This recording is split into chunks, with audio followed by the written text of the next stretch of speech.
Bonjour à tous, soyez les bienvenus sur cette chaîne YouTube. Je suis Alaï, ingénieure chargée d'études électricité, courant fort, courant faible.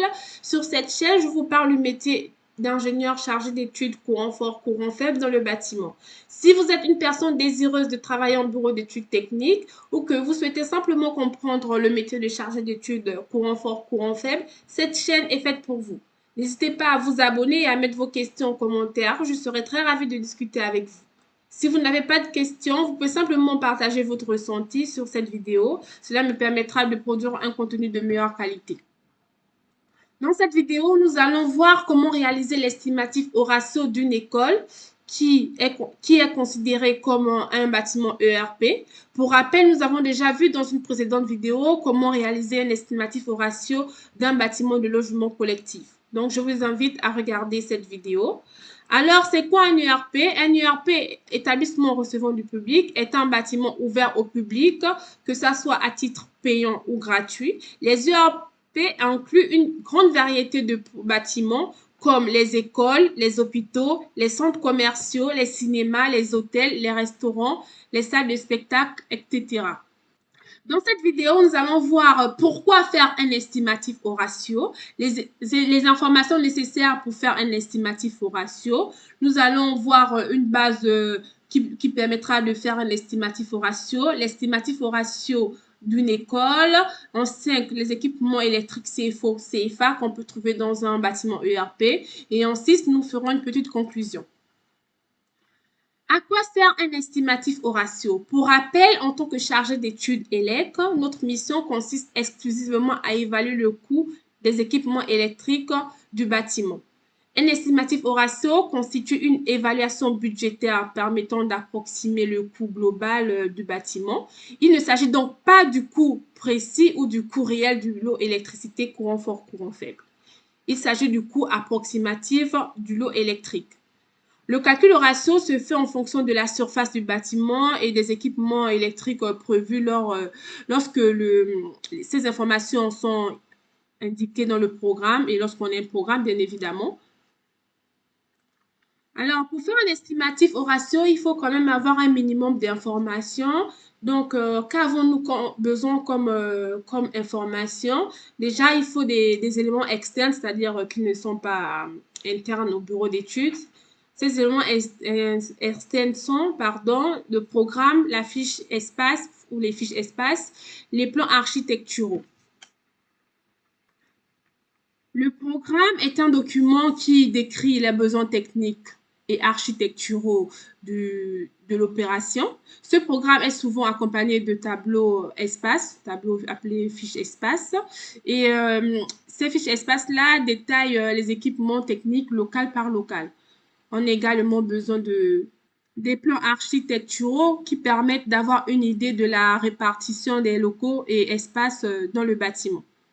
Bon, il faut retenir que le programme indique, par exemple, s'il faut une GTB, un contrôle d'accès ou de la vidéosurveillance sur le projet. En fonction de ces informations, vous avez une idée de ce que vous avez à chiffrer dans votre lot.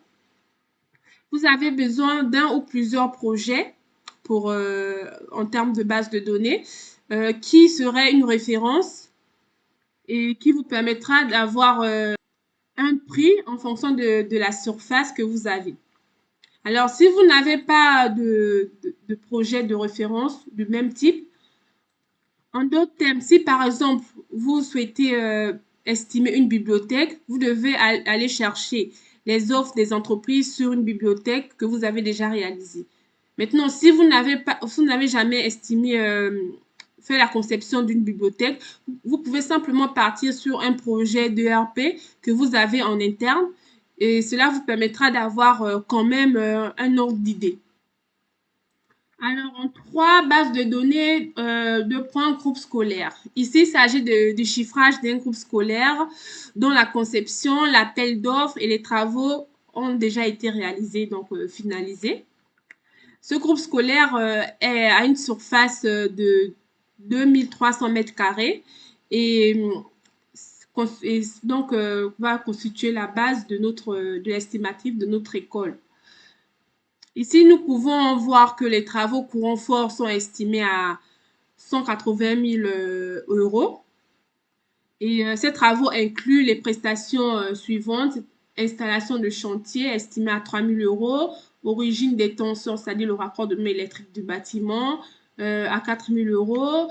Tableau général basse tension, le TGBT estimé à 30 000 euros. La distribution électrique et les alimentations des autres corps d'État sont estimées à 20 000 euros.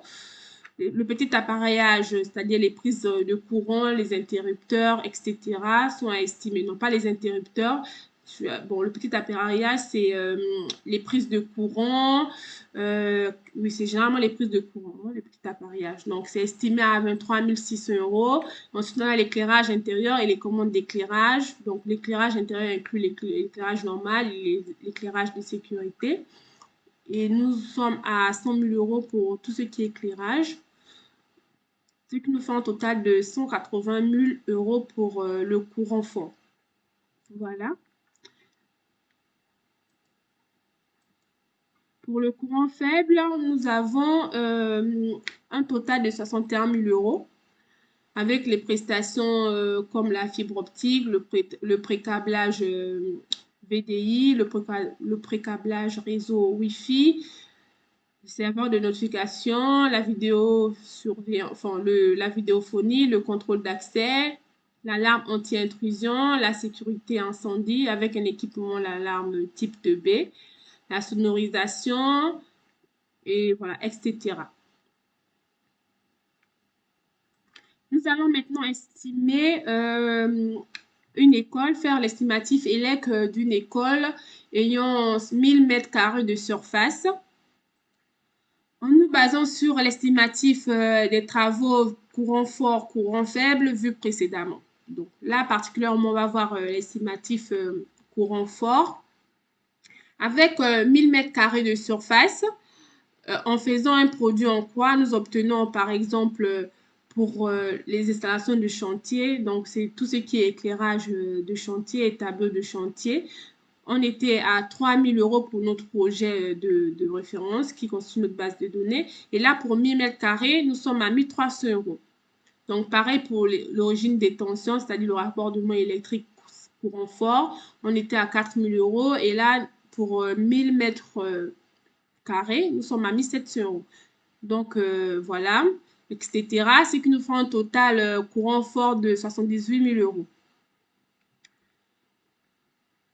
Nous avons fait le même calcul pour tout ce qui est courant faible. Nous avons fait le même calcul en croix sur ce qui concerne les travaux courant faible et nous avons obtenu 50 000 euros.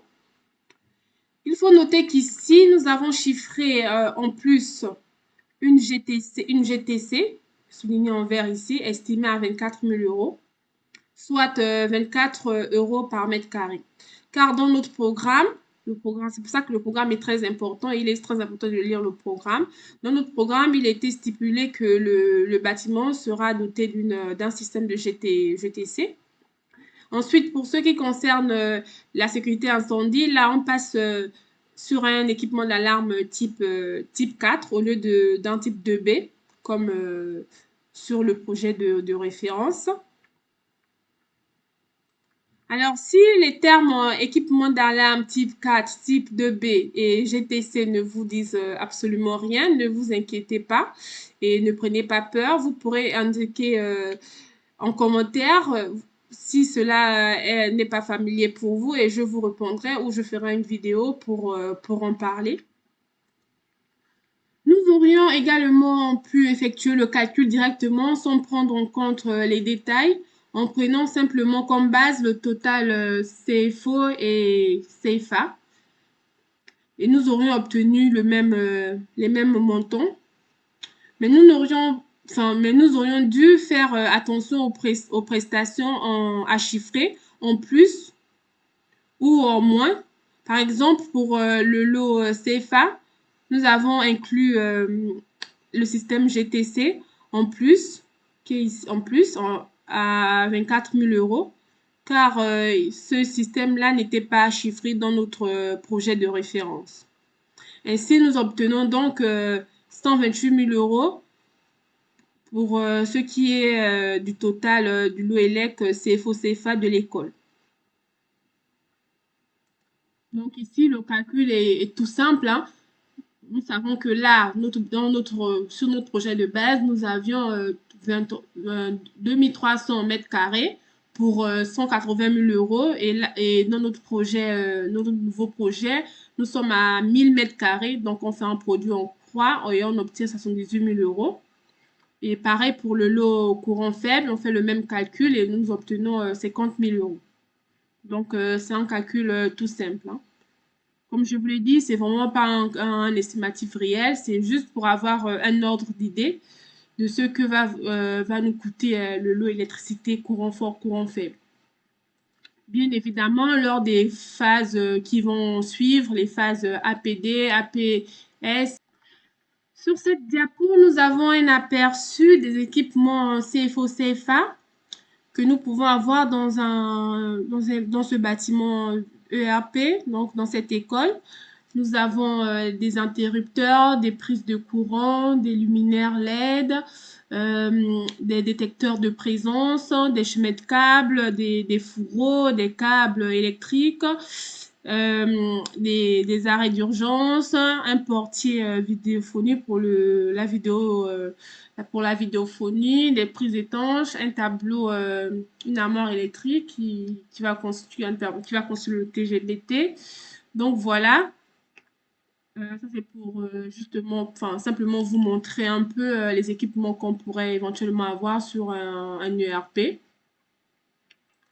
Nous arrivons à la fin de cette petite vidéo. J'espère qu'elle vous aurait plu et elle aurait été très instructive. Alors, pour conclure, dans cette vidéo, nous avons exploré comment réaliser un estimatif au ratio pour une école en analysant un exemple concret. Nous avons appris comment effectuer les calculs et prendre en compte les détails pertinents. J'espère que cette vidéo vous aidera et j'espère avoir été claire sur les tâches qui incombent aux chargés d'études CFO-CFA. N'hésitez pas à mettre en pratique ce que vous avez appris et mettre vos commentaires et remarques et même questions. Je serai ravie de discuter avec vous. Merci pour votre attention et à très prochainement pour une nouvelle vidéo. Merci beaucoup.